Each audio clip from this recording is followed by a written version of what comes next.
Winston stopped writing, partly because he was suffering from cramp. He did not know what had made him pour out this stream of rubbish.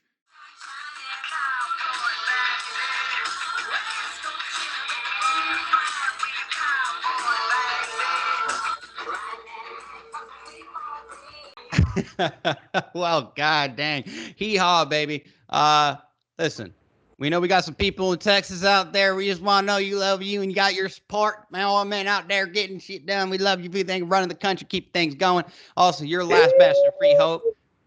Thank God you got your Second Amendment right back with constitutional carry. Let's give a little celebration out there to the Dutch, to the British, to everybody in America. Welcome to Generation Y. And we're here to ask questions, and we're here to demand answers. So let's figure some stuff out today. We got a cool show for you today. If you're new here, like, share, subscribe, share it with your friends, your family. We're starting something different. We're not here to complain. We're not here to try to change your mind. We're here to rearrange the way into the world that we see fit and how what the future should be. We're going to start with our scheduled programming today, which is going to be some news stories. There's an F-15 flying over my house at this second. Sorry if you could hear that. Listen, man, the government's coming for you. You just know. Yeah. They're watching. So today we're going to start with something a little fun, and just want to say thank you again to everybody from the AIU community coming on over. Please keep sharing, keep liking, comment. Let us know your thoughts. We're not going to agree, but that's okay on everything. I'm sure we'll agree on some things, or hopefully most things, because we're trying to be logical and rational here. The fourth story we're going to talk about, which is directly related to the great, big, beautiful, wonderful state of Texas. Well, the Democrats have fled Texas, the state legislatures, when a quorum was called, which is a legal mandate to show up to your job, which you're paid by through state taxpayer dollars. And they got on a private bus with Miller Lite, hopped on a plane with no masks, all smiling as they just say, screw you, Texas. And then the Republicans did a vote to send law enforcement to D.C. to arrest. And it passed. I don't know what that means. There's not a whole lot of information out. I don't know what I would imagine this is a very complicated legal jurisdictional issue. But they fled because Texas is trying to basically go back, expand voting rights in certain areas because COVID allowed certain things to happen that were unconstitutional to their state constitution and also to the U.S. Constitution. And that is Governor Greg Abbott's fault, honestly, which he probably should be voted out, in my opinion. Look at Colonel Allen West, who is running there now. He seems like an interesting candidate. America First candidate, Texas First candidate, and that's somebody you need, in my opinion.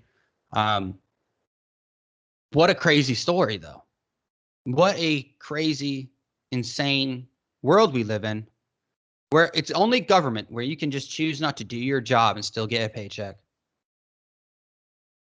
Mm-hmm.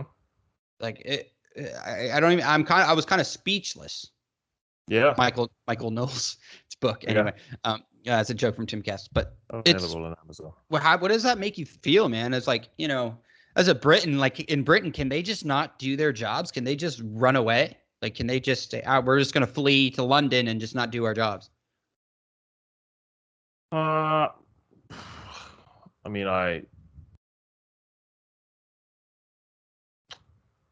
guess so. I guess they can at the moment. Have you ever seen that before, where people just said we're not showing up in mass and to stop the democratic, or not the legislative process? Yeah. No, I have not, but I guess they could do. It's kind of, it's because I Fox News is whatever, but they had one of the guys on yesterday, really handsome Fox News guy. I can't remember his name for the life of me. You can look it up. I'm sure it'd be one of the first things. It's the guy so they don't believe in voter ID. They say it's wrong. Like, you should never show your ID to vote. And in Britain, you have to show your ID or some sort of documentation to prove you're a citizen. Yeah, you do. Yeah, you have to register. Obviously, I guess you guys have to register as well. Yes. I presume. You have And to then, register with your county and for your state, your city, because I mean, that's your city council, that's your mayor, that's your whatever, so they need to, it's pretty important. And then so with our really small elections, so if you're doing this like a village council or something like that, you just have to give your name and address. But then anything bigger than that, you have to show ID.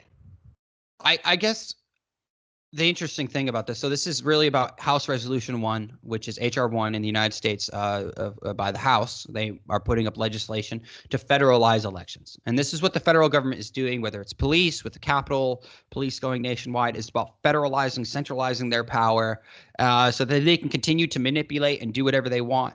And states are trying to take their rights back and make sure that they are having – because like this is the thing. The Texas legislation from the state legislators are saying no 24-hour voting. Okay. 24, like, why should you be able to show up at 2 a.m. and vote? But they did extend the daily voting, and you have 17 days of early voting. So it's not like they're being unreasonable, in my opinion. Like what they're offering is a very wide, like if you have 17 days plus election day, you have 18 days plus 1 hour extra every day. Virtually another whole day if you just take those extra hours into account. Why is that unreasonable? And why is the federal government the Democrats so concerned about federalizing elections? This is against the Constitution. Downright, like, state holds that power. So it's really concerning, and it's absolutely disgusting behavior from elected officials. They're not respecting their constituents. And this gentleman said on Fox that there are hundreds of thousands of people without ID. And then the Fox News guys to his credit, he goes like, what, they don't have a social security number? Because they're making that one of the other things you can do to identify yourself if you don't have an ID. And it kind of was like, who are you trying to let vote in Texas? And I don't know if you've seen the surge at the border. Yep. Just saying, that's kind of weird behavior. So I would say, but this is one thread of a lesson we need to learn from our enemies. They're making demands, and they are putting on a spectacle, and that can be very powerful because the media is on their side, absolutely. But and when we say, when we say enemies here, we more mean like establishment people. Like if you're like an honest, like moderate left winger or socialist, and you can explain to me like why you have your reasons, then you're not my enemy. You're just my ideological opponent. But yeah, definitely like these establishment Democrat, or let's just say uni party, but it seems to be a little bit more on the Democrat side, and it's the same here. We see people that we've had it actually with the Brexit thing. When we had people come over from Europe to try and stall it or reverse it, they were saying to the Scottish government that they should start lowering the age of their, the their people voters. that were their voters. Yeah. So they were saying they were gonna lower the age to 16, and I don't mean any disrespect to people that are 16 or 17, but you just haven't been through enough. Especially the majority of you anyway, have not been through enough to know what effects that it would have on you to vote a certain way. Like you've got to have a few years of like owning something and paying tax and and going through various laws and having to obey various laws and running a business and seeing how it's affected and how your bosses are affected and all the rest of it. You can't be in school, like in high school, and be like, yeah, man, I'm going to vote this way. But the reason they did it is because, and I don't mean to be rude, because I know for a fact that there are, left wingers and stuff that have a really informed opinion. But the far left people are very much low information voters. Like if you say to them, and how will you pay for that? They'll give you a very naive answer. Like I have yet to hear really good answers. I think they're really good at pointing out issues, 100%. But I've never seen, and I'm not like, if you cut me in half, I'm not a conservative as such. They're just a party that is closest, I guess, to like what is achievable for my country, because there is no libertarian party as such, and and so on and so forth. But you don't see that side trying to lower the rate or trying to get people that don't have IDs to vote.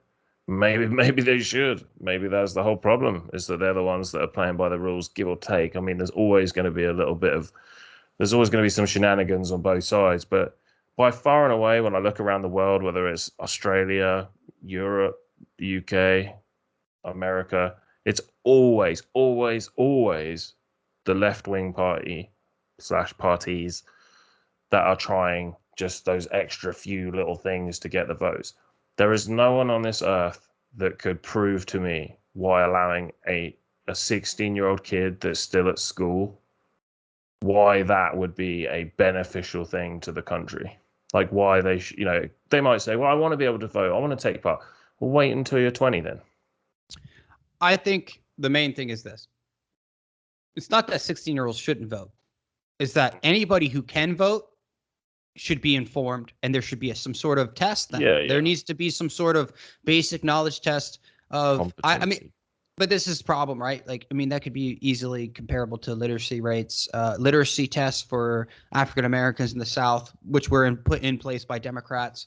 It's a dangerous thing as well, because you can really hone in on those tests to make it only fit a certain narrative in a group. Definitely. So I'm not necessarily suggesting that. So maybe it's easier just to leave it to be 18. Well, the thing is 18 is that even a good age to allow? Like most people are 25 by the time their brain is fully formed and developed, and they're more set. You know, like there's a lot of things, but also to change culture, to change minds, to change hearts.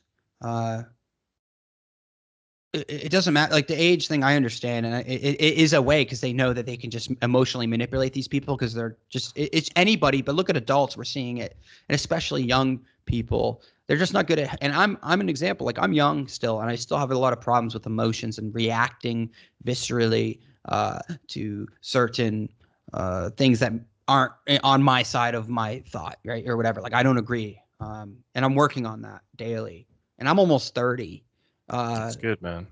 So it's just something to say. The only way out for both of our sides is to start. We have to make demands. We have to make our voices heard in mass. And if you raise your kid, I bet you feel like comfortable with letting your kid vote at 16, maybe, because you're raising your kid to be a free thinker, a different type of person. But I don't know. I don't know what the answer is yet, but I think there's something that needs to be done. And when government officials fail to perform their duties that they've been elected to do, I believe, there needs to be something in place for the people to be able to, okay, we'll do an emergency vote. People sign a petition. Do you want them out? You hit 1 million signatures, all those people are out. Yeah. Like we need a way for the people's voice to be heard while all this charades and all this bull crap is doing. Because if they know, okay, if you have 30 days and if we get 1 million signatures, you're all voted out, we're going to hold a special election. And until then, until all those new people are voted in, we're going to maintain power. I don't know. That's just a, off the cuff thing. Yeah.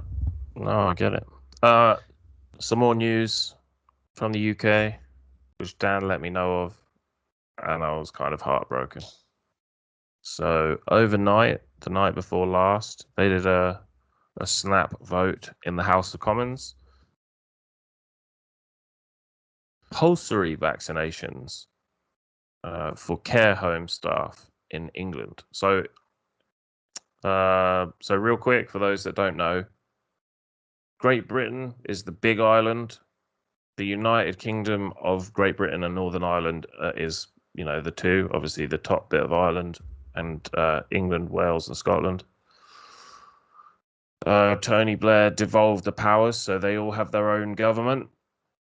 And it's basically the money just goes out from the central government, if you like, to the other countries. So at the moment, it's just in England, which is kind of strange because normally it's Scotland that has like a much more draconian government than the others.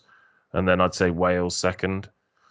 So yeah, it's very disappointing. I guess there will be some ways out of it. You can't just vaccinate everybody that works in a care home, because there will be people that are allergic to it and so on and so forth. And the only one thing that makes me slightly happy is that it was a close vote. Like it was close-ish. It was 319 to 256. So, if it was like 500 against 100, because some people didn't vote. But the conservatives own the parliament, right? Yeah. Conservatives. They're not conservatives, bro.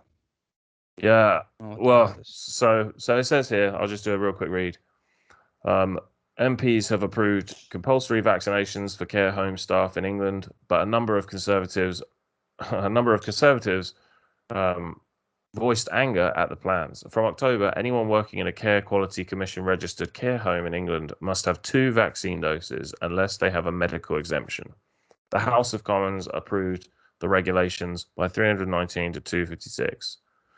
But Tory MPs criticised the government. So Tory are conservative. Tory MPs criticised the government for not publishing an impact assessment of the policy before the vote and rushing it through so quickly. So that's 30,000 people. So does that mean the people who work, or including the people that live there? So the people that live there have already been vaccinated. So I think in this country, forcibly.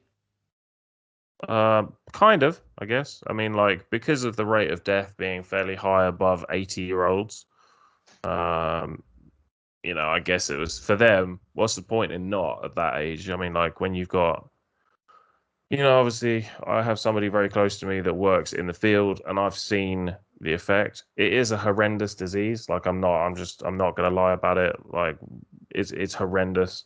And I guess if you're 80, it's not like you've got another 60 years to live anyway. So most of them probably just felt eh. But, I also think a lot of people are just easily led. They see people doing it, and they see it online. They're terrified. They probably haven't seen their family in a long time, and they know the reason why, and so they probably think it's pretty scary, and so that's probably why they did it. But yeah, so they've already been vaccinated, the people in the care homes, the residents, and now they've mandated vaccinations for the people that work there. So that's pretty disappointing. But doesn't that concern you? Where like this could go? Because if they're warming the country up for other types of, let's say, essential jobs, essential personnel. It does, but it's almost too late for my country, because I believe 74% of adults have been vaccinated in the UK. Well, the thing is, as long as they did it willingly and freely, and they made their own decisions, like in the United States, they just did in North Carolina was, I think, the first state, at least it was reported. They're going door to door. These people are not doctors. They're not nurses. They're not medical professionals, and they are giving people vaccinations. No idea. That to me is like creepy. It's very, very scary. I mean, the girl, what was her name, Olivia Rudeau or something, that was on Timcast, like, she said, would you really let somebody knock on your door, with a needle in their hand and be like, bend over, I'm here to help you? That's the worst. Those are the worst words ever used by governments. Yeah. We're the government and we're here to help. Yeah, that's what Reagan said, didn't he? Yeah.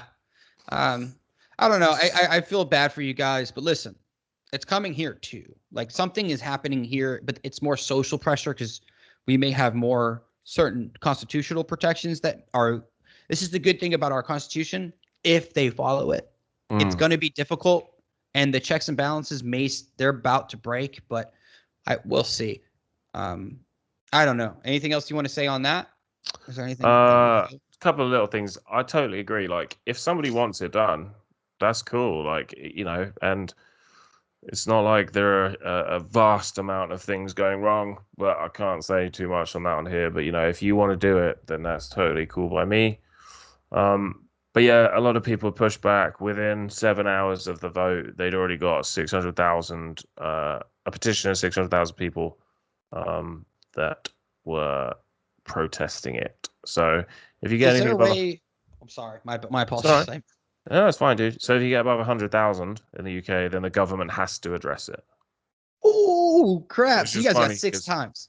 Yeah. 6 so times. like, you get people that are like Jeremy Clarkson. I don't know if you know Jeremy Clarkson from Top Gear. It's like Yes. yeah, it's a car program. He's quite kind of a funny dude. But yeah, so people say like Jeremy Clarkson should be made leader of the whatever, and then they have to address it, which is kind of funny. But anyway, yeah, so that was the other thing. And then tiny thing that kind of adds on to that is that our beloved Mayor of London, Sadiq Khan, decided to urinate on everybody's campfire at their Freedom Party, because obviously we've already been basically unlocked down for a long time now. I mean, the kids have been at school for God, what seems like 9 months or something, and everyone's been back at work and whatnot.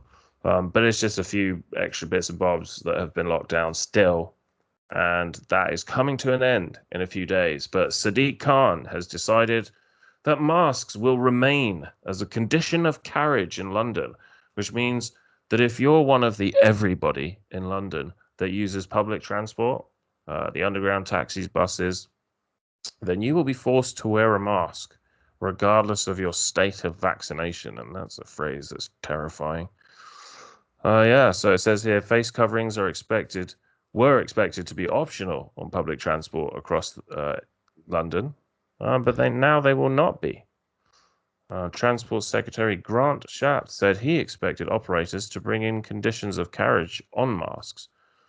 Unions have warned that the confused picture will leave staff vulnerable to violence from frustrated passengers. And what he means by that is that because the rest of the country is going to be mask free, and so they see other people on buses and trains not wearing masks, you then obviously are going to get people in London that are like, finally, I can not wear a mask. And obviously, Sadiq Khan has made that not the case.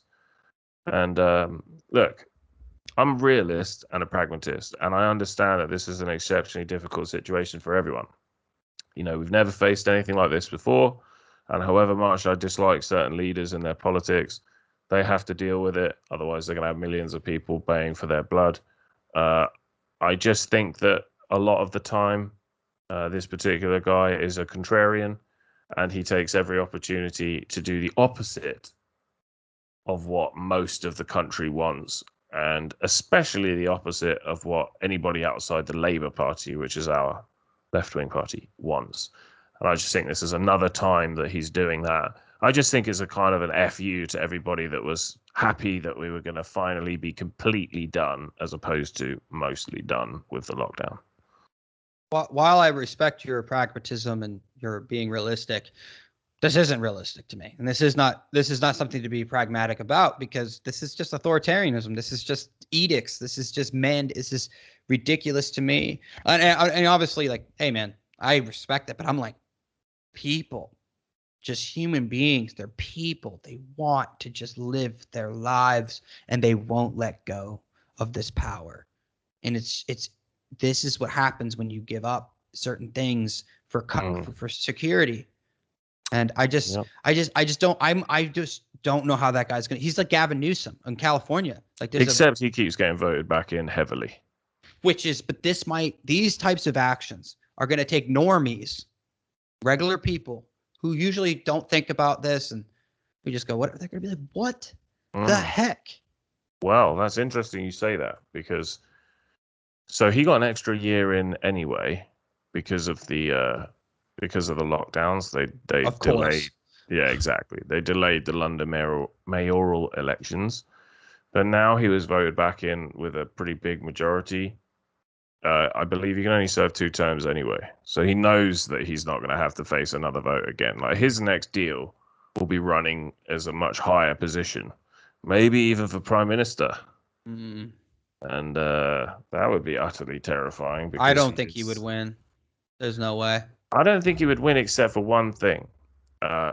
Working class people moved over to the Conservatives over the last 2 or 3 years, mainly because of what we're talking about today, which is going to be the empire of woke. And the Conservatives have now been in for around 10 years, mainly, like I said, just because people really don't like the far left stuff. But at some point, that's going to come to an end, and the majority of people don't know much about politics. And we see it in all countries around the world that have some form of democracy. There's always a chop and a change. It's very rare that you have one party rule for like 15 years. And so if he was the guy that was running as prime minister next time, he could very well go in just because people don't want the Conservatives. Maybe they feel betrayed by the Conservatives. Maybe they don't come out to vote because they feel betrayed by the Conservatives. And then so he could get in that sort of way. But I don't think he would be able to run the next one because he would be so sort of junior in the Labour ranks. There'd be a lot of people above him. I believe, which this is when you're going to have to be worried. This is a warning from an American. Once they start messing with election stuff, laws, voter ID, that's when you need to be worried. I mean, you should already be worried now because those things are coming down the pike. They're going to see how things play out in America. And I think culturally we are similar in certain ways. So I would be very wary of that if I had to give advice, because they're trying that in America. And if that passes, we're looking at mass centralization of power by left wing, in my interpretation of left wing, or just Democrats, period. And that's when you're going to see things get really bad. And this kind of gets into the next thing we're going to talk about with my president, Joe Biden, talking about using the language and using the Civil War terminology and referencing it when it comes to like these voter election integrity stuff, all this crap they're saying about voting suppression and blah, blah, blah, blah, blah, all the typical talking points of the left. And he went to Pennsylvania, I believe it was Philadelphia, because they're going to be doing an audit there. And basically he was making a statement. He's making a statement and a warning that this is going to lead. He's putting those feelers out there to scare people. It's a scare campaign. And it makes me uncomfortable when, listen, Donald Trump said some ridiculously, incredibly just wild things in his presidency. But not once that I can remember he was talking about civil war, monitoring extremists. They have this new, and Jack Posobiec, United States journalist, broke yesterday the White House plans that all these people that got arrested at January 6th, they went through their social media and everyone they followed, and they're making a list, including congressmen and YouTubers and influencers and such that were quote unquote made them extremists. And I guarantee you're going to see mass bannings on platforms because these platforms are waiting for government approval. They're no longer private companies in my eyes. They are now partisan state actors. And that this is going to cause something. I don't know what it's going to cause, but people need to you're going to see some of the largest protests in U.S. history in my mind. Things are going to get very interesting. And maybe that's what they want. Yeah. I think from over the pond, it often looks like in America that they kind of bait centrist all the way over to like a solid right winger and out to the libertarians. It kind of seems like they bait people into doing something and then they punish them when they do it. I mean, and because we all know or vilify them. Well, because it did happen in Oregon where Republican legislatures fled, or just didn't show up, and they freaked out. They're destroying democracy. Blah, blah. Typical talking points. I think this is what's happening. 58% of Americans view the media as the enemy of the people. 28% actually believe the news is honest. So that means 72% don't. They're losing institutional structural power. They think these companies are realizing they're losing money. MLB ratings down, NBA ratings down, NFL ratings are down. All these Coca-Cola lost $4 billion. Blah blah blah. Regular Americans are like, I want alternatives, and they're going to go find it. Yeah. So all they're doing is alienating and creating. When normies start seeing, there's the radicals, the 20% on the left, the 20% of the right, the crazies, and everyone else in the middle is going, whoa. Yeah. Whoa, bro. We need voter ID. We need to have safe, secure elections. And they keep pushing the big lie. The big lie of the election, it was the most secure. Or the big lie of the right wing is trying to suppress voters and especially people of color, because people of color don't know how to use Kinkos, or like whatever little thing Kamala and them, And who was they're it that done. said that? Kamala. I mean, even though Kinkos has been Yes. out of business for like for a while now, I don't know exactly when it's like, listen, man, right below my feet, I got my feet resting on it, I got a scanner. Like, come on, man. Like, this thing was like $80. Like, Yeah. it's okay. We can figure it out. And I'm a dumb, rural whatever guy. I grew up An on a farm. Alabama boy. I am now. But I just think they are using these narratives of pressure and fear and coercion. There's two ways to move a population: pain and pleasure. And they're trying the pain tactic. They're keeping all these January 6 riders and blah, blah, blah, in solitary confinement, basically, and denying them bail. And it's all bull crap. We know. I say bring it on. I'm not scared.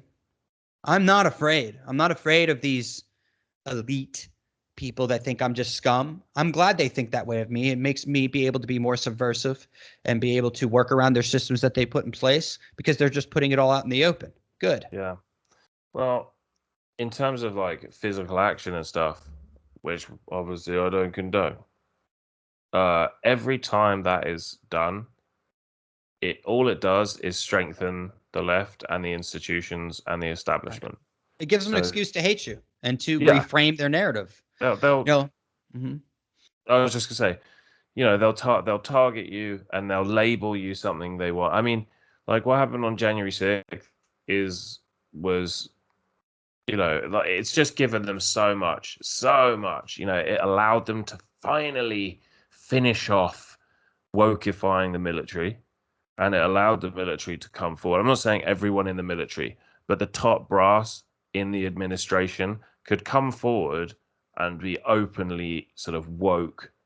And, it allowed them to do that, which up until then, everybody had been holding. It's funny because last year, people had hope for the police. There was a lot of Blue Lives Matter. And I know maybe we disagree on this a bit, but I will always believe that the vast majority of policemen they do have people's best interests at heart. They might not know as much about certain things as you and I. It might just be a job to them, but it's a really difficult job. But anyway, they had a lot of support.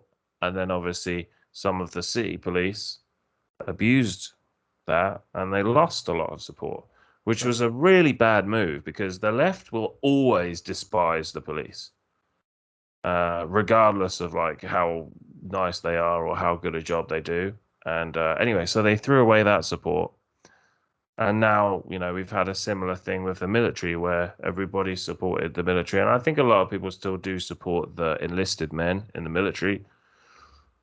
But it's just become, obvious now that they're playing the same game. We saw the Air Force and the Navy commercials, I guess you call them.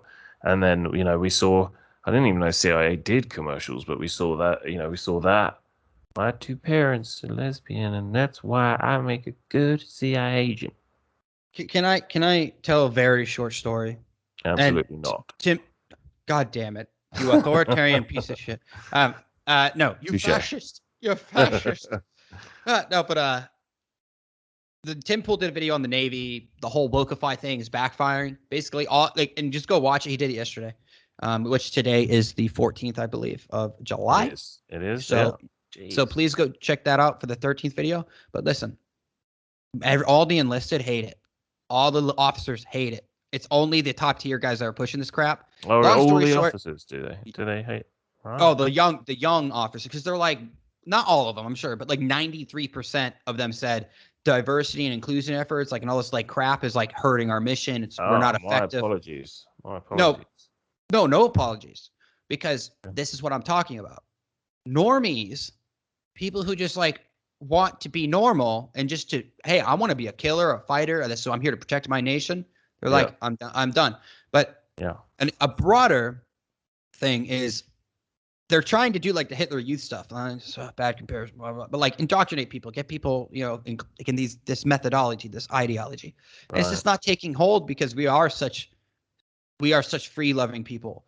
And I think I kind of lost my point, honestly, because I got a little distracted. It's my head. I'm sorry. I apologize for No, that. no, it's fine. But I think Military and the brass and the officers, and I was saying that the officers are woke as well, and you were saying about led toward like they now have the brown shirt, or they're trying to have the brown shirt. As weird right. as it I think works. what I'm trying to get at is this is not a populist movement.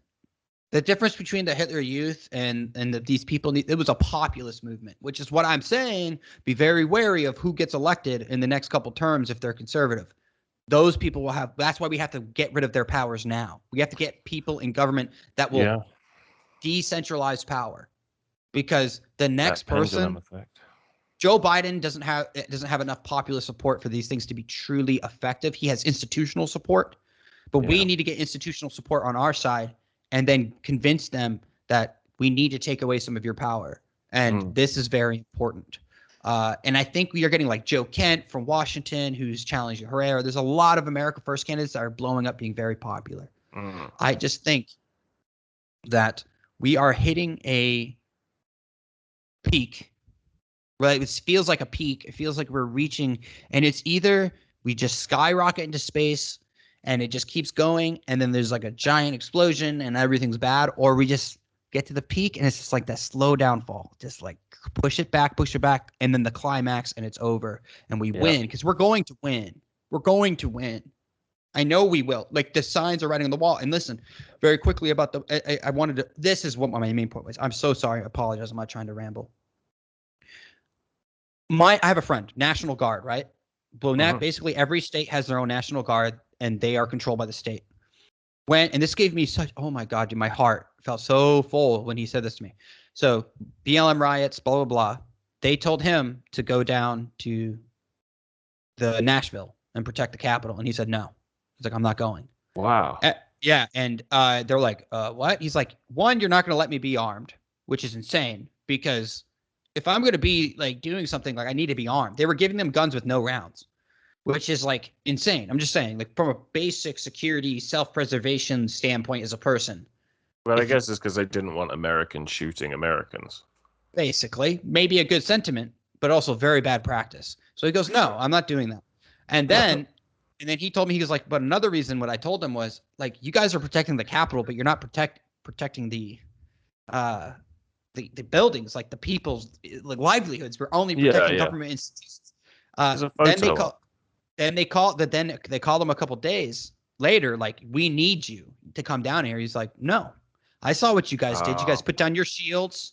You guys put down and took a knee. He's like, I will never take a knee for no man. Wow, I don't take a knee for God. Legend, man. Dude, this guy is like that old school military movie guy, like Clint Eastwood. God, I miss those people. But dude, he's like my age. And dude, I mean, when we were on the SWAT team together, and this guy is like, nope, like, dude, he didn't care about your rank. He didn't care, man. He was like, I'll mess you up. Like, I've heard of stories of him grabbing people, like his supervisor, by the throat and putting him against the wall, like, do it again. Like, this guy's a madman. I love him. But then How is he still in there? How is he still in there? No, he got out. No, okay. This particular unit was more of like a hardcore old school. There was no rank. It was all about something called your talent number that you get when you go through indoctrination. Yes, I've been through indoctrination, and it works. I promise you. I was subservient, but like, oh my God, man, created some of the best, most elite, just bad dudes, you know? Like, and we weren't actually special operations. We were just regular security forces, but we had the best training money could buy, the best mindsets, all of that killer attitude. Nothing will stop us. The training was super difficult, mass like casualty rates, and what I mean is like people just quitting all the time. Long story short, though, one of our other buddies, he's a master sergeant. He's been in for like 12, 15 years. He's getting out too, because he's too woke. He won't even retire. He's 20 years his retirement. There's hope. What worries me, the only thing that worries me about all this, and not just the military and whatnot, but like businesses and all of the various institutions, is I keep hearing from people, oh, I'm quitting this position because there's just too much wokeness. Oh, I'm leaving this university. I'm not going to teach there anymore because it's just all woke. The trouble is, if everybody leaves, like universities, big business, all of the institutions, the military. Like, the only people that are left are weak and woke. Listen, look at my face. You know why I'm smiling? Why? They're going to eat each other alive because the enemy is not at the gates. The enemy is not there. There's no one to point to anymore. They're just going to eat each other and let that happen. Let them eat themselves alive. These institutions are crumbling. I don't care about them. I don't trust them. And then we know what we do. American, British, free-loving people, we form our own institutions, our own schools. We separate because that's the thing the left has been really good about. They've always separated and formed their own thing. So I think this is a good thing, personally. Yeah. Well, I've got an amazing question that really relates to that. But I think what we're going to do is move on to our main subject of the day. And Yes. this was a request by one of our followers. Mr. Yes, nicely brought. Yeah. So Mr. He actually, I'll read what he asked us to do and leave out any of the obscene profanity. No, I'm just kidding. So Mr. said, I have an idea for a topic. The idea that we are living under a sort of occupation of the empire of woke. But there seems to have been a revolution, but one very different to what we would have historically regarded as a revolution. No post offices or police barracks seized, no declaration of independence, boldly read out on the steps of a captured and fortified city hall, no firefights in the streets. Without firing a shot, the empire of woke has infiltrated every facet of our culture, our institutions, our government, like an aggressive, unrelenting cancer ravaging our body politic. It's like no Western country has been spared. Each one utterly surrendered every blade of grass. It's as if we're living in a defeated country after some sort of war. Our harsh, punitive terms dictated and forced upon us by our victorious enemies. The only problem is, at least with a conventional war scenario, and I've lost the last two lines. God damn it. I can finish. You Oh, could sweet. come to terms with defeat. You could contextualize it, but you can't make any sense of this occupation and can't fully understand how when it happened. And he asked us to extrapolate in this video.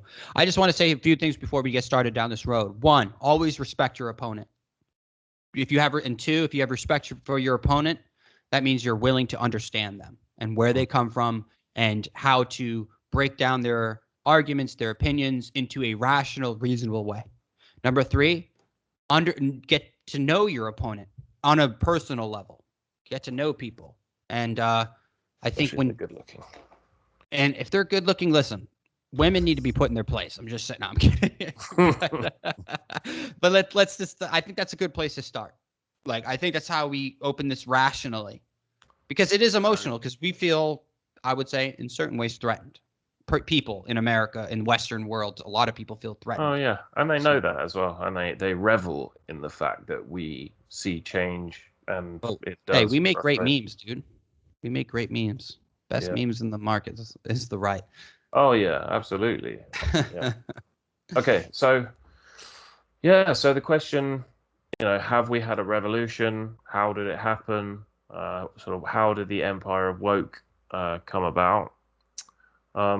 So Dan and I did a variety of research into this, and then obviously we have our own background knowledge as well. And obviously it's very, very complex, very similar each side of the pond, the Atlantic, and all the way down to Australia, New Zealand, RIP, and Denmark, Germany, France. We've seen it everywhere. So what we will do is we will start off by sort of roughly what we think. Why so recently has it suddenly? It's just so obvious now. But 10 years ago, it wasn't anywhere near as obvious as it is now. And then we will sort of extend a bit further back from that, like what they were looking into and so on and so forth. So I think that the main reason for this is the massive increase in university applicants and university students. So in the UK, in the late 1980s, our universities were very much for people. They were for STEM, and really just STEM alone. There were other things, but that was mainly what it was. If you wanted to be a physicist or an engineer, or you went to university. If you didn't, then you would go to some sort of community college and do an apprenticeship and stuff like that. In 1997, Tony Blair was voted in, and Tony Blair decided that for whatever reason, I shouldn't. Anyway, for whatever reason, he decided that he would make it his mission to try and get 50% of people going to university. So to bring you back to the old figure, 1980s, 15% of the UK would go to university. By 2010, which is towards the end of Blair's reign, which was about 2008, it was up in the late 40s. Oh, sorry, the high 40s. And then it's currently in the high 50s. So that's sort of, in my opinion, the main reason that we now see it, because those people that were in university, they are now assistants and advisors to politicians. They are advertising execs and creators at places like Coke and Pepsi. They're marketers and marketing managers for the NFL, the Premier League in the UK. And basically they're all the new breed holding the positions of all of these society-wide institutions, and mainly corporations, but it's definitely the institutions as well. So, so on a base level, we had this massive increase in people going to university / colleges. When you're at university, very, very common. It's been like this for 80 years, certainly in the UK. You're very poor. You're living hand to mouth. You're living on Rice Krispies 3 times a day. You run out of money a week into the month. That begins to breed a little bit of envy and hatred for perhaps even your own friends that decided to go and do an apprenticeship, and they're earning good money now. And you start to resent that a bit. And we've seen it again, 70, 80 years and longer, actually, right, way back into the 20s and 30s. You've seen very, very left-leaning ideologies coming out of universities. And again, I think it stems from the sort of poverty that they do have to experience in universities. But they field their left-wing allegiance while they're in there. They go to various clubs and societies, some of which are, have completely insane ideas, and some of which just have sort of base level socialism and stuff like that. But then they leave university, and those are now the people that are in these marketing, advertising, assistant and advisor jobs. But now they're on 80 to 100 grand a year or whatever. And that's why we're seeing the changeover of the sort of working class people now voting for conservative parties, and the metropolitan, wealthier, upper middle class people voting for the left-wing parties, sort of telling you, we know what's good for you. We have the education, we have the wealth, we'll vote left-wing, and then we will implement everything that we know is good for you. But yeah, and that obviously extends very far back. Well, I think you laid out a very solid, irrefutable. I think just, even in America, I don't have all the statistics. I was looking them up. It's like 56% of college grads, blah, blah, blah. I'll say this much. The education systems, with like basically inflating the cost of college, it narrowed it down to where certain people could not go to college. And then if you were a, part of the scum of their society, the low class people, they had to take out these massive loans, which basically put them in poverty for extended periods of time, and so on and so forth, while implementing the seeds of these ideas of oppressor and suppressed and power hierarchies based off of race, and with critical theory and critical race theory and all this stuff. The thing is, in America, and I think in Britain, we as the working class, the low class, whatever you want to call us, the people that are not these elite, we are the elite. We are the ones that have the real power. These institutions are nothing without our tax dollars, without the food that we bring to the cities, the power, the work. Like, we're the people who really run stuff, and they have this illusion of their elitism through college that has inflated their ego and made them feel like their wax wings will never melt from the sun. They're the more fragile than us. So I think this, and just to kind of give a brief history of where some of these ideas come from, is Hegelian dialectics, which is, I think, a really important thing, is because this is I'm not going to get too deep into it. James Lindsay has new discourses. He does in a 3.5 hour breaking down how Hegel to Marx to Kimberly Crenshaw to John Austin, Jeremy Bentham, the creators of critical race theory in the late 1800s, early 1900s, so on and so forth. But Hegel's dialectic, which is usually presented in a threefold manner, which was vulgarized by Heinrich Moritz as a comprising of 3 dialectical stages of development. First give a thesis, giving rise to its reaction, then create an antithesis, which contradicts or negates the first thesis, and the tension between the two being resolved by means of synthesis. Hegel rarely uses terms of himself. The model is not Hegelian, but technically, I believe that the word is Fichten.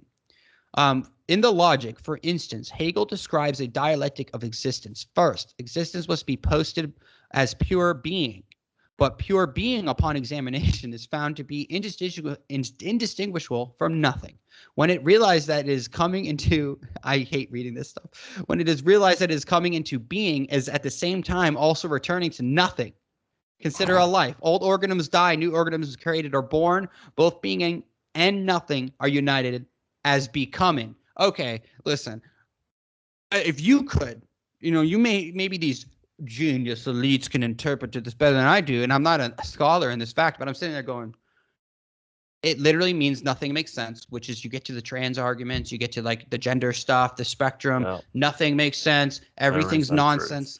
Just constantly everything is compiling to this like in confusing when people should just go, shut the fuck up. I don't care. Like you do what you want, dude. I do what I want. You can live in unicorn fairyland. You're not going to impose your will on me or my children.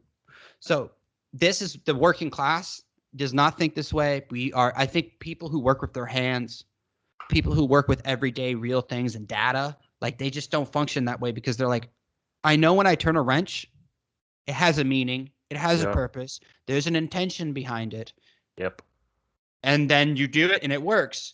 But even if I change the name of this wrench to, I don't know, to a thingamajig, it still has the same function. So you can sit there and call it whatever you want, but it's like biology. It just has a function and you can't deny biology. So this kind of led into this, like people started reading Hegel, Marx. It made it so that it's so confusing that if you even pretend to understand it, you come off as smart. I mean, honestly, like I may be too stupid. Thank God I'm too stupid to sit there and really like understand, because there is no way. It's dialectics is about breaking down language and breaking down meaning to nothing so that there is nothing. And it's just nonsense to me personally. So that is what it caused critical Marxism, communism, socialism, because we know socialism doesn't work because you need authoritarian rule, which always leads to communism.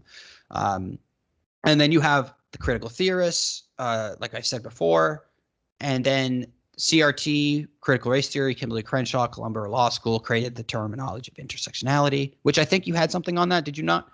Intersectionality? Yeah. So, and also the Frankfurt School. This piece here, okay. So I'll also go through the sort of background of the term woke and stuff like that. So the term woke also appears in a 1962 New York headline. If you are woke, you dig it. In an article by novelist William Kelly on idioms used by African Americans. The word, as is now known, is a direct offshoot of social media. Stay woke was used in 2008 by black singer Erykah Badu. From racism, wokeism's umbrella expanded to include injustices against all identity groups and classes. This drew from a sociological theory called intersectionality, which holds that society is a multi-layered hierarchy of majority oppressors and minority oppressed on the basis of identities like race, religion, gender, and sexual orientation. At the top are the most privileged, the heterosexual man, the white heterosexual Christian man, it says in brackets, or parentheses, I think you call them in America. Below him would be a matrix of females, colored people, LGBTQs, those of minority religions, etc. The lower one would be in the hierarchy. The greater is the person's claim to a corrective from society. It was an academic theory related to feminism in the late 1980s that gradually made its way out of universities to be conjoined with the woke awakening and critical theory on social media. When Me Too exploded 2 years ago, intersectionality was the basis on which it was demanded that women who made sexual harassment accusations had to be believed, no matter what, because they are below their men, regardless of color. You know, white man is above a white woman, according to these people, and a black man is above a black woman. So all men are above all women, in other words. And so yeah, and then it just goes on. But I won't talk about the other stuff that it says just yet. But yeah, so it's just nonsense. Like, I remember Gad Sad, you owe me an interview, by the way, Gadfather. I remember him saying a while ago, telling a story about, I think it was 10 or 15 years ago, and he was talking to a postmodernist, because obviously you have people like Foucault, Michel Foucault, who's a French postmodernist, and they were at a dinner party, as a lot of these college professors seem to do, and he sat next to postmodernism professor, and he said something along the lines of, forgive me, I'm just a humble biologist, evolutionary biologist, but could you talk to me about your subject? Could you give me some examples? And she said, I think she begrudgingly said yes. And he asked her, when I look in the sky, I see, the sun. And I know that the sun is made up of helium and hydrogen. And, we have fission, nuclear fission. And that immense energy is creating light or maybe not, well, we'll just say light and heat. And obviously that is coming to the earth. And so that I know that is there and that exists. And she said, well, I don't call it the sun. I call it the purple unicorn, or something utterly ridiculous. And he knew that from that moment, everything she'd ever done at university was completely pointless. It's nothing more than being a contrarian. Like, yes, people can question things to a degree, but I think when you start bringing it out to the general public, it's just absurd. And that is a huge, huge part of this whole thing. Gender, is it real? They often say, like, is gender real? Some of them will just say, yeah, it is real, but it's on a spectrum. And then obviously, if it isn't real, then why are you changing? So that's Hegel. interesting. Exactly. So a lot of these things that they were learning, so Hegel, postmodernism, Dan told me about Hegel, by the way, I'm not going to try and claim that. So Hegel, postmodernism, the Frankfurt School, which is where critical theory began, and it's maybe not its modern interpretation, but that came, I think, in the late 70s. Especially, I think critical race theory began in the late 70s. So critical theory in itself is essentially saying that life and institutions and society is more about class, and that we need to question, the sort of higher classes, and that the harder working lower classes are more oppressed than the upper classes, and so on and so forth. So they're critiquing the society that they were in at the time, and then that was sort of changed in the 70s in, I think, California, but it was definitely in America, and they basically were changing class to race. So they were saying that people of color were heavily oppressed, So instead of it being the poor oppressed by the rich, it became people of color being oppressed by white people. But it's different than the traditional kind of racism thing where, like two or 300 years ago, some white people owned some slaves. I mean, obviously 10 times the amount of Portuguese in Brazil owned slaves, but we don't need to go into that. So they were changing that to now just by being in a white system, the white people are oppressing people of color. So that's how they kind of moved critical theory into critical race theory. And then obviously you have queer theory and critical gender theory, which is so again as you change from the rich and poor, you change to men and women, and then queer. It just goes on and on. Listen, it's a mess. It's It a is a complete joke. mess. It is nothing to do with any type of real, actual function in life. Listen, I think all ideas should be explored, but they're theories. Okay, they're just ideas, and they are basically critical theory is a single-celled organism that whatever it touches, it destroys. And that's actually, slightly talking about me and this person on Twitter last night. I'm just going to call him the citizen. He knows who he is if he lists this far. I said that, because George Floyd's memorial got struck by lightning. And I'm like, it's just like their idea, something to the effect that it's an example of their bad ideas and how they'll crumble beneath them. And then somebody asked me, like respectfully, like, can you tell me why? And I'm like, well, when you divide everybody up by race and like all this stuff, and you take away meritocracy, and when diversity is only like race based or sex based or this, that, instead of diversity of thought, that is not good. And I just said, it's like a single celled organism that anything that it touches is destroyed. And this gentleman said, look at you where you are an American with white privilege, blah, blah, blah. And that kind of started this chain reaction. And then it's funny because then he called me like, basically I was a white supremacist or something to that effect. I'm not going to listen, me and him ended up on pretty good terms by the end of this conversation. Went on for about an hour. And I've invited him to have a conversation in a broader spectrum. He is definitely a true lefty, true left wing, socialism, communist, or something to that effect. And he seems like he's informed. I'm always willing to have a conversation. So I don't want this to be an attack on him personally, but this is this is what it's conditioning. And nothing, but so I started using the language against him and saying like, well, you're the white supremacist because you believe in white privilege. I don't. Like, because if you believe you're born superior, because it's always white people that are pushing this white privilege crap. Nearly always. Yeah. Like, and it's like, I'm not advocating for the destruction of anybody to say that anybody needs to go away. These ideas should be able to be debated and to have a platform. I don't want to deplatform these people. Don't teach it to kids, and also be honest about what it is and that it isn't truth.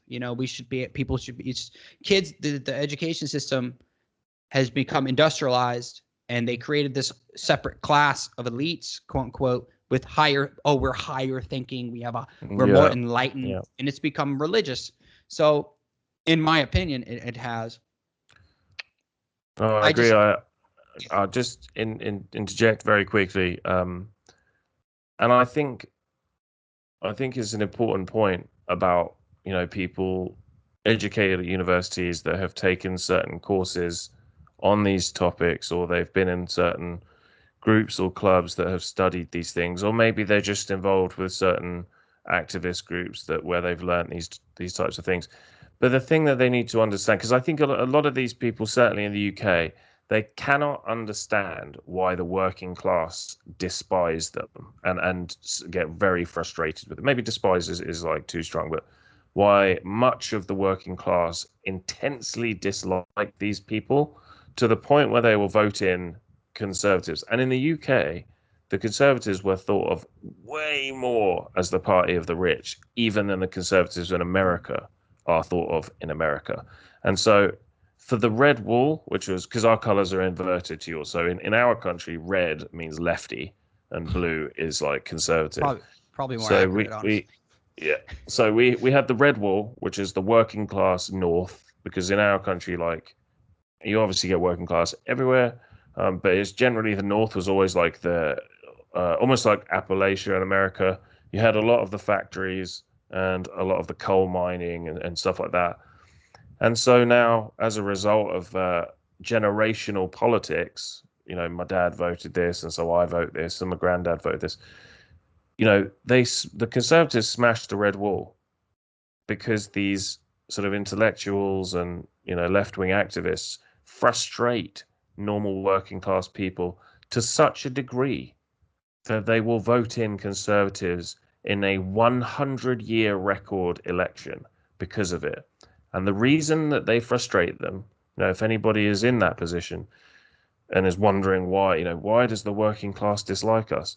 It's because you are the representation of all of the privilege that they don't have.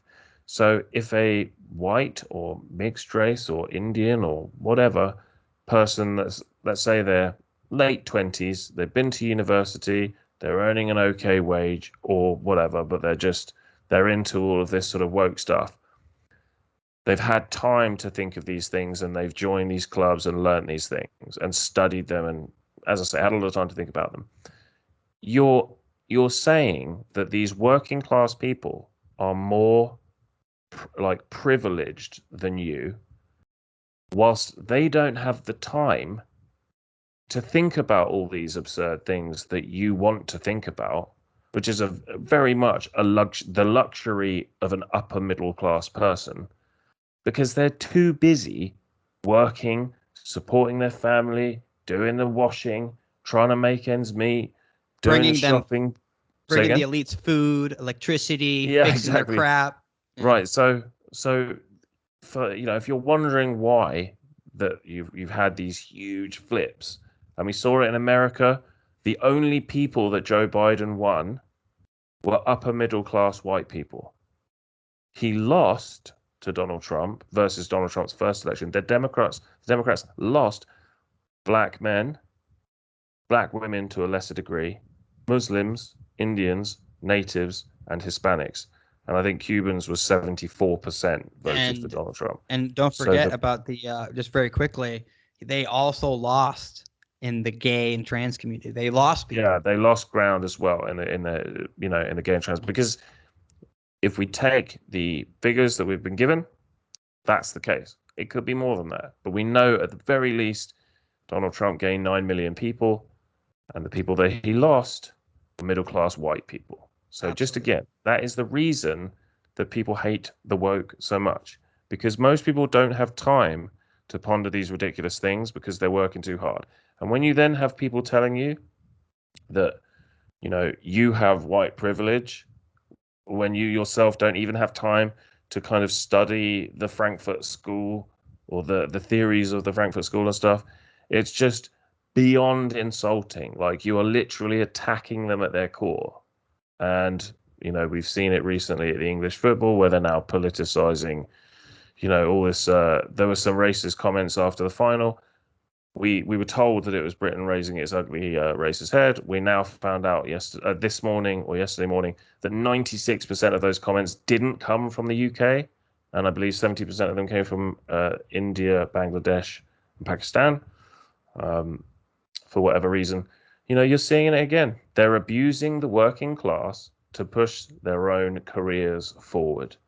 And if you can't understand that you will never win by doing that, regardless of what your politics are, you might be a full-blown, free marketeer, or you could be a fully fledged socialist.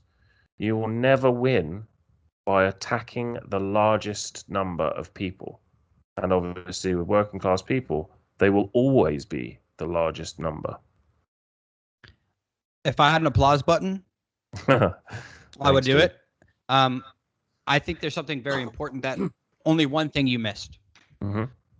Yeonmi Park, South Korean, probably actually a South Korean defector in many ways too, but a North Korean defector. Go look her up. I'm not going to go through her history. Jordan Peterson did a podcast. Tim Cass did a podcast. But just go look her up. She said when she went to Columbia, this is roughly 10 years ago, I believe that she went. Oh, right. Yeah. Every single class she took the whole time was about this stuff. Yeah. It was always some way involved. That's the point I think we're missing. is that maybe not at your small university or small college, but our most prized institutions are completely corrupted with this. So I want to just really, I'm going to read you something.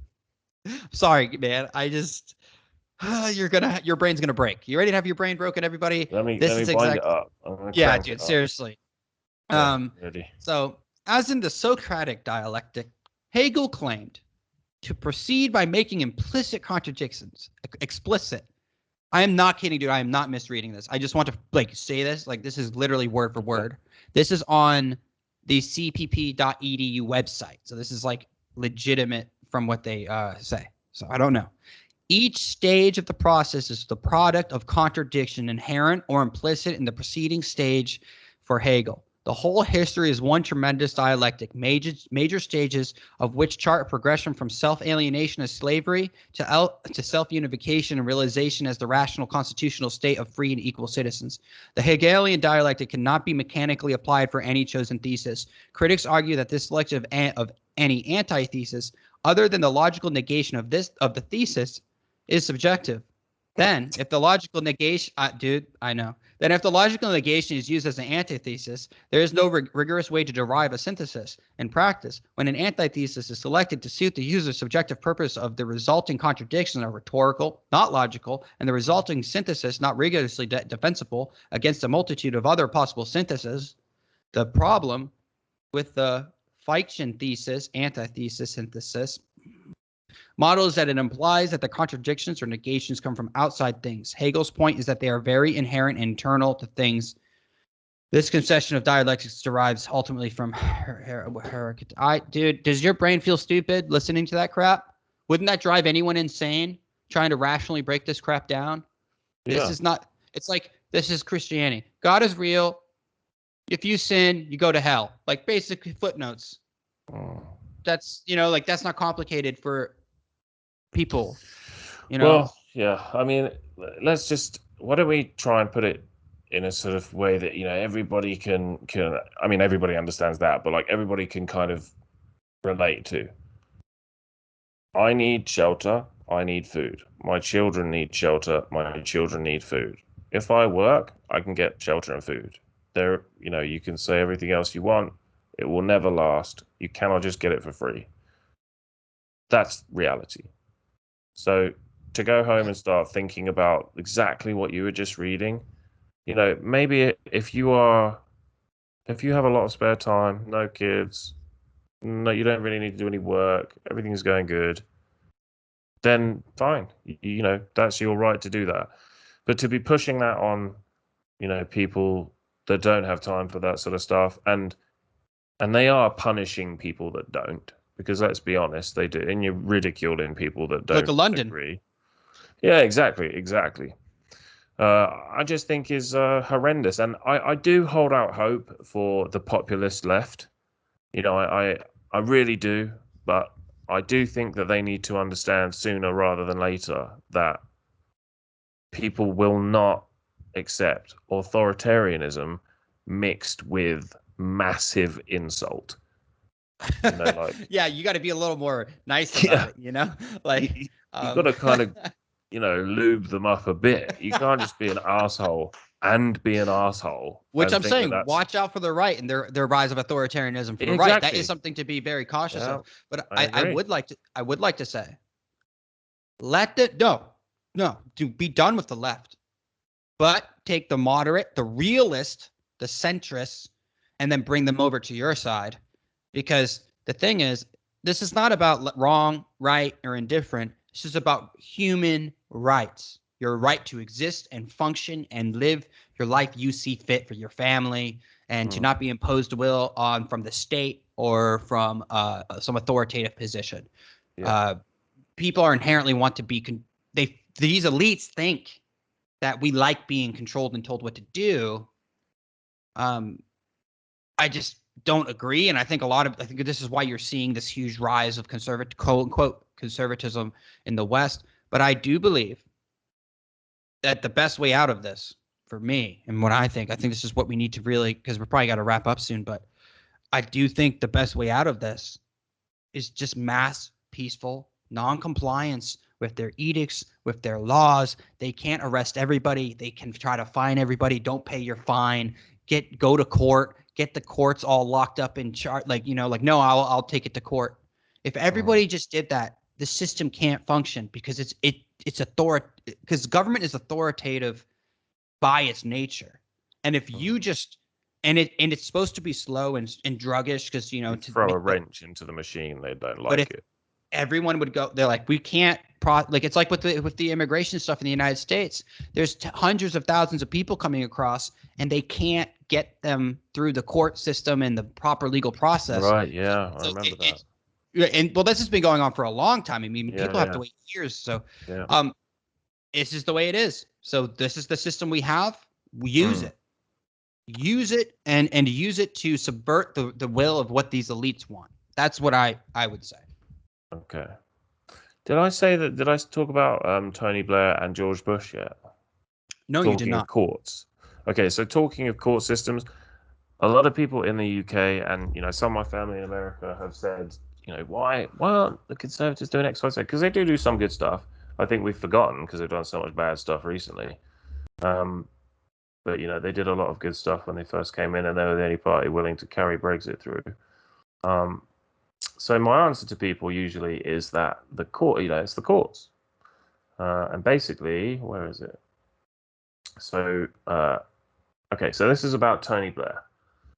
And Tony Blair is the left Labour Party guy. Yeah, so Tony Blair is the Labour Party. He kind of so people would say that true Labour, like true working class, like where there's often there's a funny meme online where it says Labour supporter 1985, and it's got a couple of coal miners from Sheffield, covered in coal, wearing hard hats, and then it says Labour supporter 2015, and it's got Eddie Izzard and like Russell Brand wearing a skin tight. Listen, Russell's okay, but there's definitely a big difference between the Labour supporters of the two eras. It seems like Russell's kind of waking up to this crap anyway. It seems like he's kind of stepping away in certain ways from the Labour. Yeah, I feel like he's more of a sort of populist leftist, but I don't know. But yeah, so Tony Blair was elected in 1997. A parliamentary majority in 1997 of proportions never before seen, and that no one in politics could remember. And along with it, a feeling that, like Margaret Thatcher, he had now set a national mood that made a permanent break with the past. That's very important. Then, after Bill Clinton had welcomed him onto the world stage, still friends now, came George W. Bush. Purportedly from opposite political spaces, George Bush pushed him to found the Supreme Court in the UK, which he did in 2009. A system that in the UK's parliamentary format is completely unneeded. Unless, of course, you want to keep control even after you're out of power. Fill it with lifelong judges, so they have lifetime seats, or until they're 70, I think it is. He opened the gates to migration and made it clear that the British-centric culture of the time needed changing, and that new cultures, 500,000 people a year, as opposed to the 10,000 a year previously, would achieve just that. In the 5 years after he came to power, the immigration rate was 5 million people. In the previous 20 years, in total, it was 140,000. Blair also engaged in a large push to get kids, we've done that, into universities and blah, blah, blah. And the one other thing that I just wanted to say was, it was really interesting because of the way Mr. phrased it, which was like, have we had a revolution that's happened sort of while we've been asleep? I would say possibly, but that doesn't mean that we can't change things again.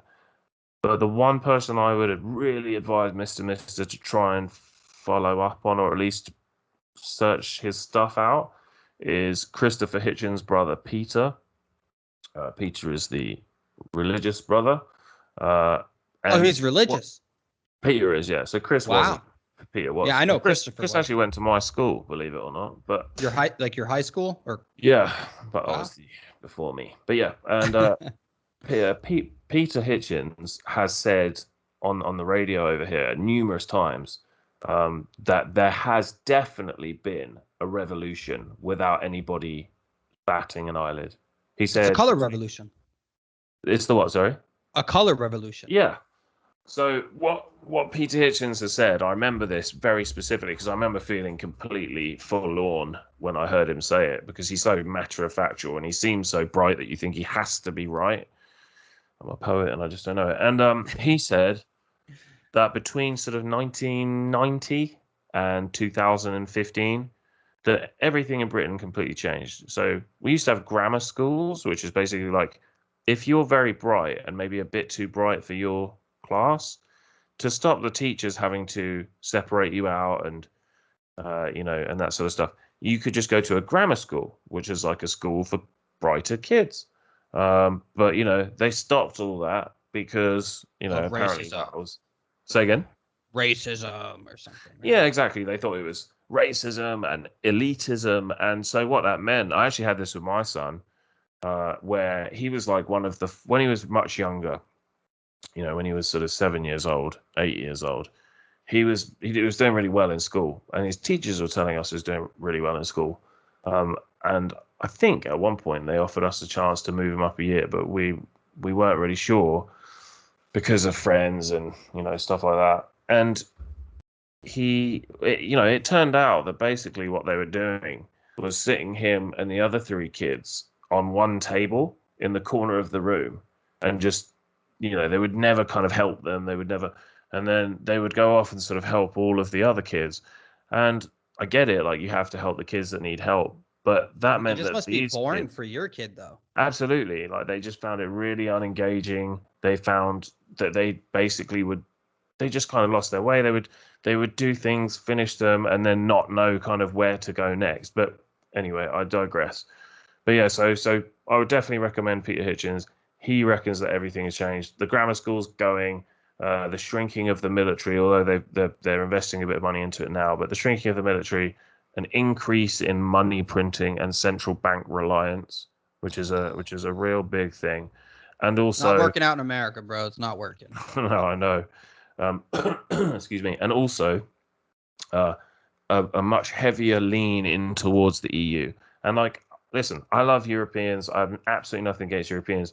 I think what Britain didn't like was just having laws implemented by people that they hadn't voted for and really didn't know. And I think if anyone's being honest with themselves, they will completely admit that they had no idea who the head of the EU was before Brexit. Now Mm. everybody knows, Ursula von der Leyen and all these other people, Guy Verhofstadt, uh, but nobody knew beforehand. It was like this mafia, and it was supposed to be a trade bloc, and it sort of grew to become the United States of Europe. But anyway, and so he says there's a big reliance on leaning into Europe, and Britain went from being this sort of little island, and I'm definitely not just talking about England. I'm talking about all of us from Northern Ireland, Scotland, Wales. There were some brilliant people from everywhere in the UK for such a small place, and then that, and hardy, tough people, the SAS and stuff like that. People always talk about how it was like the first big special force, or not big, but it was the first special forces, and a lot of other special forces based themselves on it. And Britain had done really well for itself.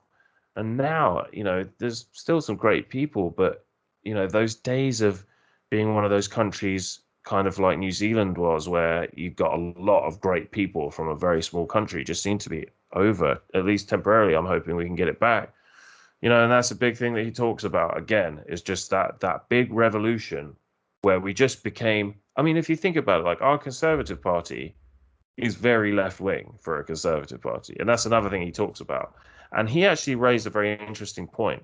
He agreed with what we say about how generally when people are young, they're leftist, and then when they grow up, they become centrist, and then as they get a bit older again, they might move further towards libertarianism or conservatism or something like that.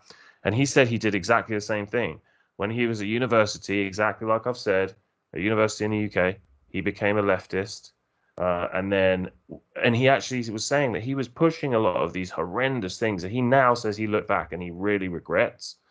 I can't remember the exact things that he was saying, but things that had a long-term effect on the UK, between him and his comrades, he called them, at the university.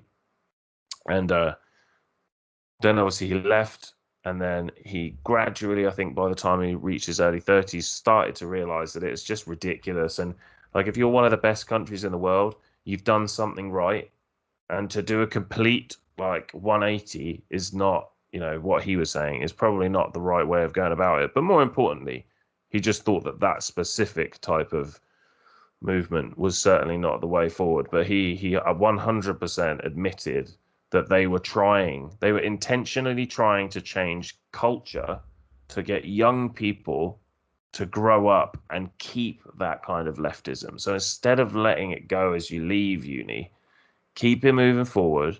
And those that would be able to have control of the arts and culture and music and stuff like that would make a concerted effort to push forward. And what that, he said in his own words, what that resulted in was Tony Blair in 97 and the huge change. I mean, Tony Blair has changed more about the UK than anything else in UK's history.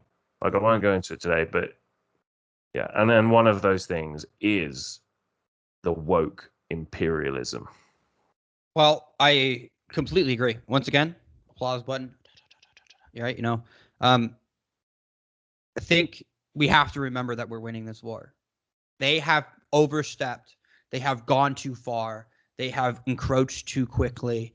They have messed up so drastically, the left, because they thought we were dumb. They didn't have respect for their opponent. They used to. They used to have respect for it. Not anymore. We, as people, are, as just everyday people, we are feeling more pressure from governments, from our elites, from the institutions, and people are rebuking it. Go woke, go broke. Very popular common saying now.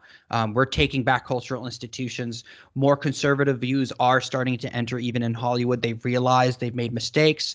I know it's not right now, but in the next 5 years, because their banks are being hit so hard, people are leaving these things in droves.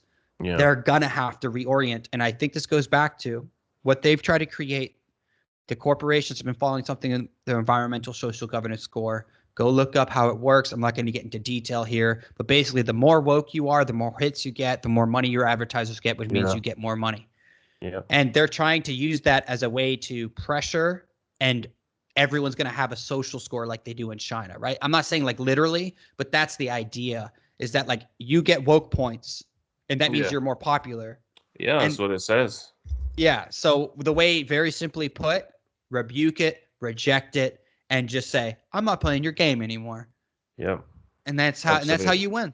And then and if you speak up at work, another person, you're guaranteed to feel the same way you do. So 100%, man. Like, and the number one thing for me, like for us starting this, and I said it in the first one, is a lot of people are starting to feel like, well, what can I do? What can I do? And we see people like, and this really makes me laugh because he's such an establishment stooge, but Cenk Uygur from the Young Turks. Cenk Uygur from the Young Turks, laughing about how he's saying, like, isn't it funny that the right know that we're winning? Like, the right know that the left, progressives, or not progressives, yeah, maybe progressives, but the woke are winning.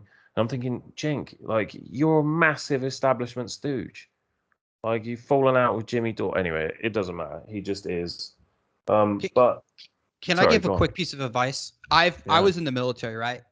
And I knew I can't just I used to just come out and question authority and be like, no, that's wrong. You can't do it. And I'll tell you, when you're alone, you fail. So what you do, go around work, people, feel vibes. Like, maybe you're a good friend. Maybe you know some people who feel the same way you do about this stuff. Collectivize, organize, use their tactics against them. They cannot, and then all that will be left is them to eat themselves alive. Listen, you need to organize. This is what the right is awful about, because we're such individualists. We're really bad, and we lose our power sometimes being individuals. But just organize and have a clear message and make your demands heard, because that's what the left does. And when they start realizing that the left is a minority, they will change. Yeah, I mean, I hope so. I think that at the moment a lot of people are too timid because they see everything seems to be woke. From Coca-Cola, Pepsi, the CIA. I mean, who the frick thought the CIA would go woke? The Navy, the Air Force, part of the royal frigging family, like the just everything, like just seems to have gone woke. And I think what people need to remember and kind of have comfort in is that most of this is about money. Like this is a bunch of uni And kids that became left. They now want to make the world left. And because it's a very young thing, like 77% of 18-year-old Americans think that communism is the way forward. 67% of British kids, so they're very, very similar and terrifying. But when you get to like in 30, it's like 64% of 30-year-olds are the complete opposite. And so, yeah, you just have to remember this is a young thing. A lot of these things, the reason they do it, like the reason that Gillette comes out with this ridiculous adverts or the NFL, is because more young people are going to buy those jerseys and buy those baseball caps than 60-year-olds. They obviously will still buy stuff as well, but nowhere near as many as the young. The young people are buying Coca-Cola and Pepsi and jeans and, whatever. Like you never see Rolex coming out with a woke advert. Oh, well, it's only a matter of time. But I'm sure, yeah. Yeah. Tomorrow. Rolex, we're increasing our prices to be more equitable or some bullcrap. I think ignore those numbers. I'm not saying not pay attention to them, but my God, 70%, that is ridiculous. How can you They grow think up in a great... No, but listen. So funny. These kids, of course, we all had crazy ideas when we were kids, Yeah. Like, it is what it is. I think most people, like as Hishes will say, will grow out of it. But this is the thing. They're not the rebels. We're the rebels. We're the cool kids now.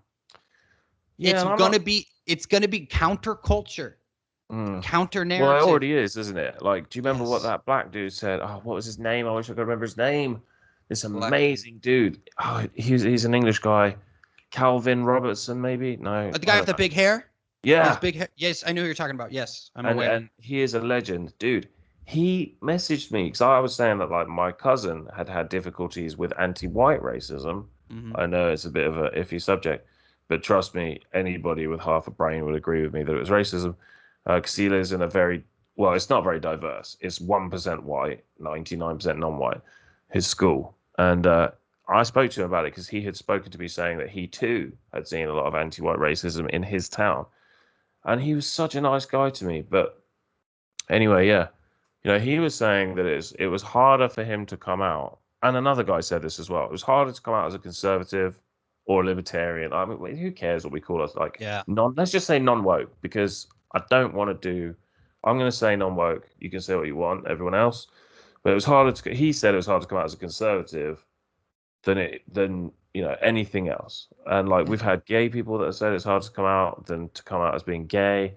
Some trans people on the right have said it's harder to come out as that than being trans. But we're told that, so we're winning. It's definitely counterculture. We're winning. We are winning. No one is trying to destroy the opposition unless they're winning.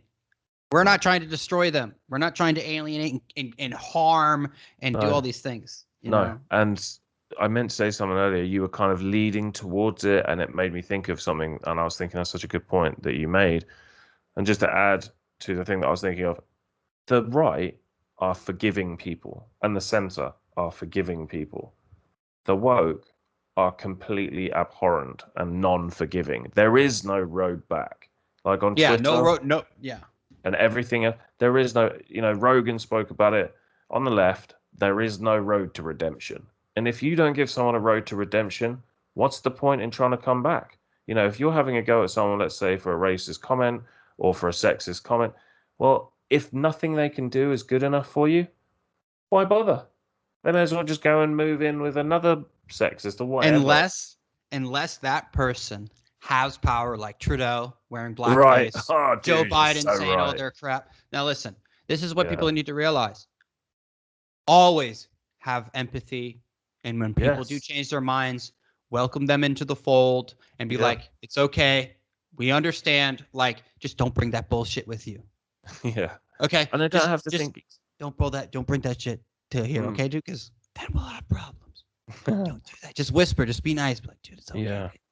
I'm just gonna recradle you back to existence. Come on. Oh, get those. Oh yeah, Hegel's bullshit, ain't it? Yeah. There is meaning in life. Oh, doesn't it feel good to have meaning and to have a purpose? Like, and this is the thing. This is what it's about. And dude, listen, not everyone's gonna agree with us. That's cool. I don't hate you. You know, like, I don't hate you, man. We say this all along. Like, I do not want to agree 100% with anyone, and I'm more than happy for people to be like, you're wrong on this. And if they prove me wrong, I will change my opinion. I'll be like, okay, cool. I'm still in my stubborn phase, so I'm I'm still a kid in that way, and I'm working on, well, but a few years older. But that's no excuse for me. I'm old enough, so I just think, like, you and I disagree about shit, a little sometimes, and it's fine, but it just goes, dude, be open, but just reject. You can still be open and reject things. You can be like, no, I won't do this. You can live in Crazy Town, population you. I'm going to go live in Sanity Town with population 90% of people that exist on this planet. So let's just be real here. And I think that's a simple way to just stop having these, like, stop kowtowing to this power that they have. They don't have power. It's a myth. Like me and this gentleman last night, Citizen, you know who you are, good citizen. And because he was like, you're a white guy, you don't have any blah, blah, blah. And I was like, listen, my family's Irish. Okay. We came to I'm a fourth generation Irishman, American. So like, I was like, and I sent him a picture of no Irish need apply, help wanted, no Irish need apply, which was New York, Boston, it was all over the place. Yeah. And I was like, every group of people, any person in their life have past, they have a history. And I'm not saying this is, and then he tried to say I was talking about like the slave trade with Irish people, the myth. I'm like, look, anyway, they just pull things. They can't just talk about the issue. And this is part of the problem, because the dialectic, everything is nothing, blah, blah, blah. So I was like, listen, like, every single group of people, every single person on this earth has struggles and has problems. It's okay. Yep. Like, my family should not be considered to be oppressed still, because historically we were mistreated. It's ridiculous. Like, I won't, and like, did that hold back the Irish gangs, like all this crazy stuff happened? That's where the term mob came from, because of Irish politicians. It's just come on, man. Like, I was talking about this on Zoobox. Great podcast, check it out. Please. There is a series called, I think it's called The Bowery Boys, and I think it's set in like late 1930s New York, and maybe something like the East End Boys or something as well. But if you look up The Bowery Boys, Bowery, I think, there's also some series before that and some films. Yeah, they're black and white, but if you watch a couple of those movies, and I'll try and find some links to them, you will change your mind. If you're a leftist, you will change your mind on the spot. Because those movies, which are set in the 1930s and filmed in the 1930s, it is crazy how you can see it's all about like social stage rather than anything to do with color. Like, these kids are white and they have their own dialect. They're playing truant from school. They're getting up to bad behavior. They're using weapons. They kill people. They're like 15, and they kill people if they're not in the gang. They're like violent towards police. They've all got single mothers. There are drunk people falling down the stairs of the tenement buildings. It's crazy. They have their own very particular words for like cool or whatever. There's all like a very specific dialect that they use between themselves. They have a little hierarchy in their gang, and it's great. And they all really value clothes and like superficial things rather than trying to get out. They're like, oh, I want to buy that nice shirt. And whenever I watch that, yeah, exactly. Whenever I watch that, and they hang around with black people, like in the 1930s, these white kids. Yeah, because if you're poor, you're a big part of. Yeah, exactly. That is my point. It's not about race. Stop letting them lie to you. It is not about race. And if you watch the Bowery Boys and the stuff that's either side of it, there's tons of really good stuff. Some of his series, some of his movies, 100% you will change, because that is what it like. That is what it was like. They didn't just write that. They literally saw what was happening in, I think it was Manhattan and Harlem, because this was pre-black people in Harlem, and they just made it into a film, and it's exactly what it is like now with people of color, and Holy that shit! It's doesn't like mean human beings haven't changed psychologically or something over the past couple thousand years, and we yeah, just continue to repeat the exactly. same mistakes because no one Yep. reads history and no one wants to confront the past. Listen, Yeah. poor people are poor for multitudes of reasons, but Yep. we have to, through real education, teaching skills, fostering development, and actually being good human beings to each other instead of trying to rip each other apart for meaningless attributes we cannot control, our place of living. It's as simple. It's And there. I Dan, mean, it could be difficult, but it's a simple solution. and Dan, what got those kids? Yeah, because there were hundreds of that millions of kids like these kids on the Bowery Boys. They're not there anymore, right? Minorities are there, or whatever. I mean, I know a lot of it's changed to be quite upper class, like or middle class housing and There's stuff. hope. But yeah, my point is those kids, of which there were millions, that are exactly like I just talked about that you'll see in the Bowery Boys. Obviously, they're dead now, sadly. But let's say 30, 40 years later, they weren't there. Their families weren't there. They were now in Ohio or Indiana or California or Oregon. That wasn't communism that got them out of those situations. That was Rugged individualism. yes. Like you cannot rely on the state. The state doesn't want to do it for one. Nobody, whether they're extreme left or extreme right, that is in the state, they do not want to. They're not going to be able to get everybody into these wonderful middle class houses. It's not possible. You have to have some form of individualism. You can have some help, whatever, but I'm telling you, those kids did not get out of there because of communism. But I bet you, and there are many other countries, kids that were like that in the 20s and 30s. I bet you their families are still there today. Well, and the thing is this, this gentleman, good citizen, I said, why don't you go to Cuba, go beat the crap out of the people that are protesting? Because this is the thing that is really nefarious about these movements. Cuba regime still calls themselves revolutionaries. The revolution is never over. It's never complete. So there is no final solution. Oh, that's bad phrasing. Don't Sorry. say that. But you know what I mean? Like there is no end game. So it's all a scam, and well, that's not real communism. Well, then it's too idealistic and it won't ever work because people like results. People like to live and have a good life. And if you have to suppress everybody and oppress everybody to be equal, you're just a monster. And they don't see themselves as monsters. We're revolutionaries. Well, I'll tell you what. I hope the Cuban protesters take that place apart and rip down from the scaffolding every sign of the communist regime. And I hope they win. And guess what? If you're a true communist and you're a true revolutionary, you would be there fighting right now. But you sit in your little cubicle in your little apartment and you sit there on Twitter and you sit there and bitch about capitalism from your iPhone. Well, guess what? Go experience it then. Go to China. Go to places where you're going to be oppressed because you don't, because you want to do it here, and we won't let it happen. That's me. Thank you. But anyway, I know we've been running long. Encore. Come at me, bro. Come at me. All I'm going to say is I have hope.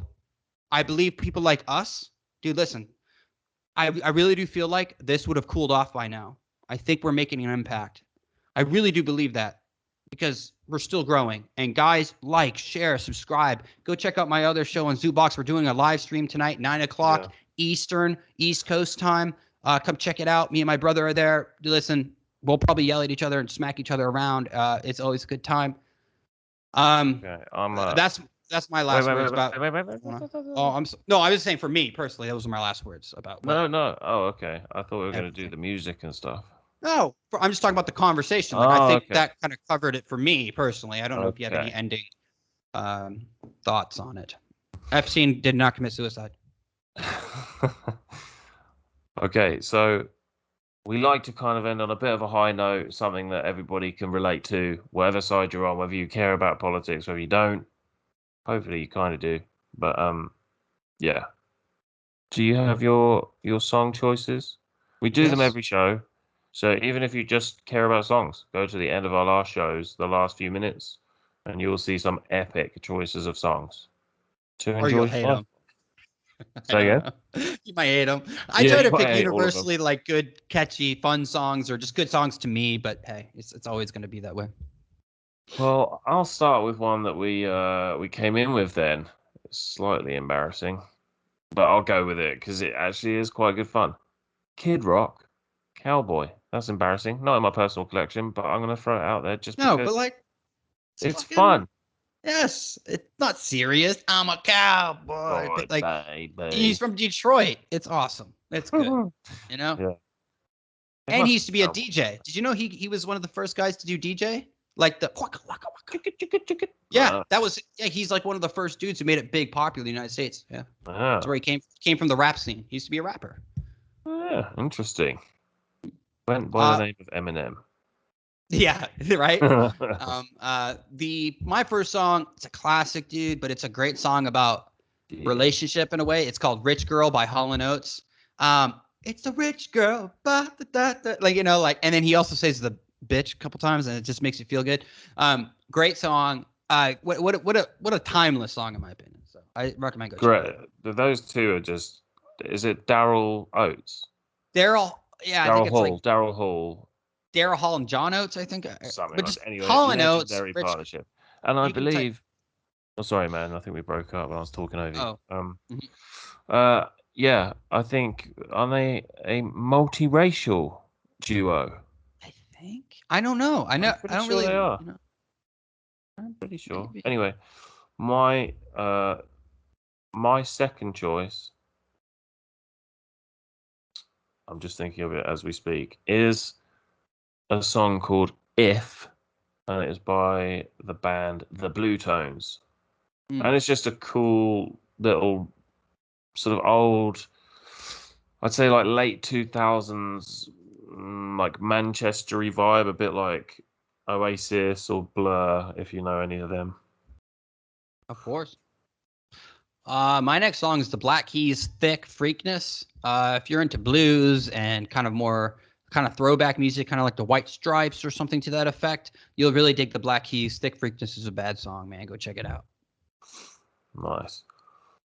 Uh, my third song is a song that when I first heard it, I guess it might not have aged that well, but I listened to it the other day and it still sounded pretty sweet. It's from the film Hackers, which is a film with oh god, I can't remember his name, but it's got Angelina Jolie in it as well, and a bunch of really famous sort of B-list actors or character actors. And it's by a band called Underworld, or a group called Underworld, who did Born Slippy from Trainspotting. And Oh, that's a this, great movie. I love that yeah, movie. and a great song. And yeah, the song is called Cowgirl. Cowgirl. Not linked to Texas. my first song, but it is an amazing song. And you'll listen to it, and probably for the first minute, you'll think, oh, this is just repetitive crap. You need to listen to the whole song. There is an enormous break in the song that is one of the best breaks I've ever heard in my life. And I'm actually listening to it in one ear now. So enjoy. That Enjoy. is Underworld I'm Cowgirl. I'm gonna cheat. It's two songs for my last one. I'm just gonna pick because they're both amazing. Modest Mouse, The Good Times Are Killing Me, and the Pixies, Hey. Just Yeah. you're not gonna Oh, regret I'd like the those two songs. Pixies. I love the Pixies. Yeah, What's I love. do you have a movie for today or no? Yeah, my movie is going to be. Oh, I really hope people actually go out and watch this. This is a real good feel good movie, and if you thought Demi Moore is quite attractive in her prime, Mm, this was mm, exactly her prime. I believe she was mm. 23 when she made this film. Not that it matters, of course, because she's just a great actor. But the film is full of famous people. It's got Bobcat Goldthwait, who, Yeah. from Police Academy, Yes. Yeah. that guy, and Mm. playing himself, basically. And it's got John Cusack. It's got a bunch of famous people. Really funny film. It's such a good, feel-good film, and it is One Crazy Summer. And I'm telling you, Oh it's just an yes. amazing film. They That go is a to good movie. Nantucket for the summer and it's just a brilliant film. It'll make you feel you'll be nostalgic, even if you weren't alive in the 80s. You will feel nostalgic, and it's a brilliant film. Well, I guess it's timeless, like the feelings, the emotions the movie makes Yeah. you feel. I get that. Who hasn't Summer had vacation. a summer love or some sort of girl they Yeah. met on a vacation or boy or whatever? My movie, not as nearly as happy, but I That's good. think it's a great representation of being isolated and what we all experienced through this last year of these lockdowns and how it's by movie by Alfred Hitchcock called Rear Window, and it's a guy basically that broke his legs or whatever. Or he's injured. He can't leave his apartment, and he witnesses a murder possibly from his window. And he only has binoculars, and he's alone all the time. So it's it's kind of like that Disturbia with Shia LaBeouf feel. But that isolation, that loneliness, and also watching the world around you, and you're like kind of just fall apart, and you're trying to figure it out. And it's I feel like that was America, and actually no, the world. I think this last year and a half or two. So check it out. I mean, Oh, Alfred, that's cool. it's so suspenseful. It's one of the most suspenseful movies. Ooh, Well, I man. mean, there are many people. Alfred Hitchcock was a legend of British cinema, and yeah, he did some good stuff. Cool. Well, that was Generation Y for today. Thank you very much, guys. We really, really, really appreciate you coming back. Thanks, Devin, again. Check us out. Dan has started us up a kind of twin channel, which is going to be slightly more based towards American politics, but we will still do stuff here as well. But it might be a bit shorter stuff or whatever. We're not quite sure yet, but it's called Generation Now. I will put a link in the description. If you can go and subscribe, that would be amazing. All I would ask that you do for us, some people have asked what they can do, and that's really sweet. We just want to try and help and stuff.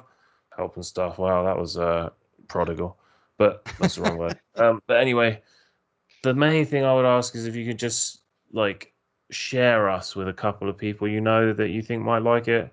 That would be everything we would ask for, and that would Let's help. build a community. Yeah, Let's that build a would help us community. the most. So if you could share and give us a like if you did like it, that would be great. And if you disagree with anything we've said, just leave it in the comments, and one of us will answer every single thing in the comment. If you want to change my mind, or if I've got a figure or a fact wrong, leave it in the comments. We love you. Thanks, guys, and we'll see you next time. Bye. Winston stopped writing, partly because he was suffering from cramp. He did not know what had made him pour out this stream of rubbish